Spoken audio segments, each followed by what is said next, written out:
Hi guys, today we are talking about urban struggle, focusing on how some places don't quite nail giving people the basic for a better life. And hey, let's speak at Malaysia. Are they handling it well or not? Imagine living in an urban area but it is tight on cash.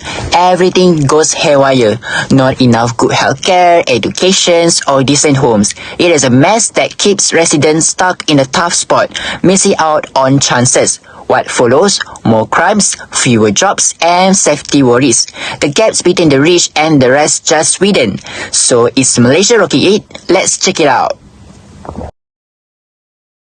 As this issue arises, we choose spatial justice theory by Edward Soja. Spatial justice refers to justice with a spatial dimension which allows us to see and discuss various forms of justice or injustice that occur in space. According to Gordiner 1985, social relations are spatial and cannot be discussed without the others. Social process shape space, so does space produce social activities. In space, numerous types of resources are created. These resources include not only money, land or people, but also time, thought and flexibility. Spatial justice refers to the discussion of how these resources can be distributed equally in space. Spatial justice is a concept that embraces all forms of justice, which are then framed into spatial terms in the form of policies and planning decisions that are then implemented in space. In this theory, there are three elements which are right to the city, urbanization of social justice, and physical justice.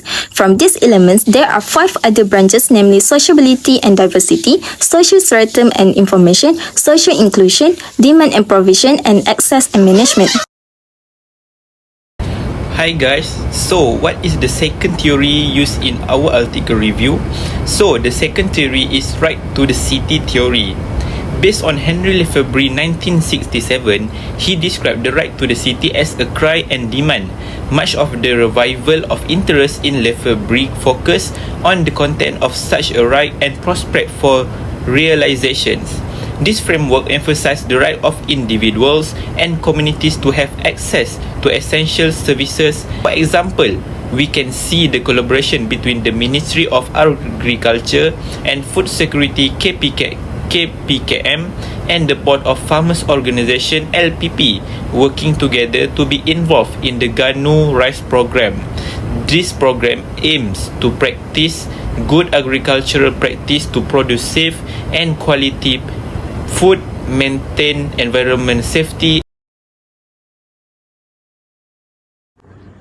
Urban areas should be places where everyone can enjoy facilities without any limitations, and the aspect of social justice is upheld. Guchani et al. 2023 argued that proper distribution of services in urban areas is essential for optimal citizen access, highlighting the risk of imbalance and service failure if criteria are not appropriately applied. In addition, Richard Schuster et al. 2019 contribute a social justice perspective which aims to raise awareness and address existing inequalities by changing perceptions of power and oppression at both individuals and community levels. Heba et al. 2017, in their study, believes that individuals migrating to cities anticipate new opportunities of employment.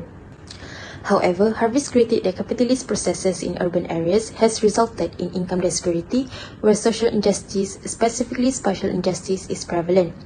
Harvey illustrates how economic shifts impact job opportunities, raising associated costs and posing challenges for the urban poor.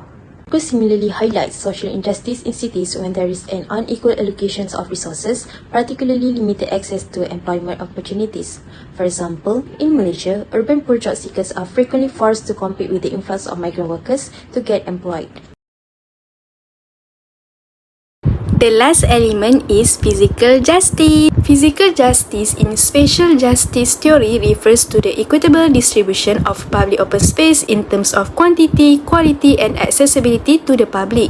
This means all members of the community should have equal access to public open space. For example, a city may have a policy that requires a certain amount of public open space per capita, but if these spaces are concentrated in wealthier neighborhoods, residents of lower income neighborhoods may not have equal access to this space. The context of Malaysia, upscale residential areas in Kuala Lumpur might have lush, well-designed parks with amenities. However, lower income neighborhoods might lack adequate green spaces.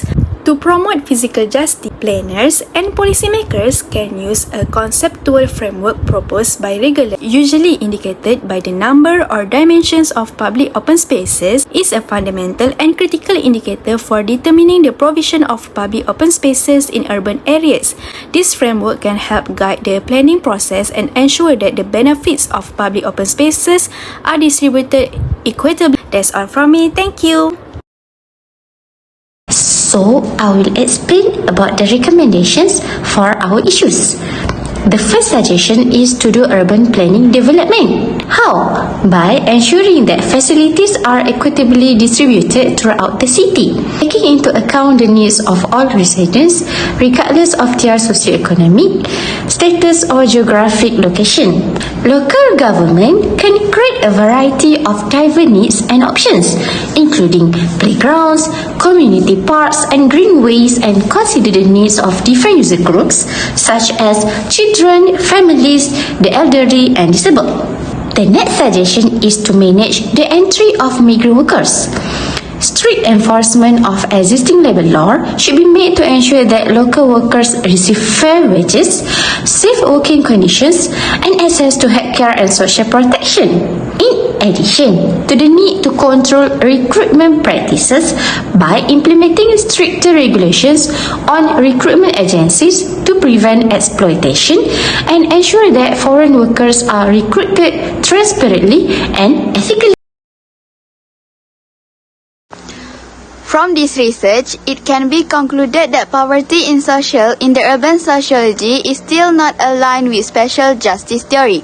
This is according to the argument on the theory and our point of view that demonstrates the failure of urban center to provide basic public facilities and services.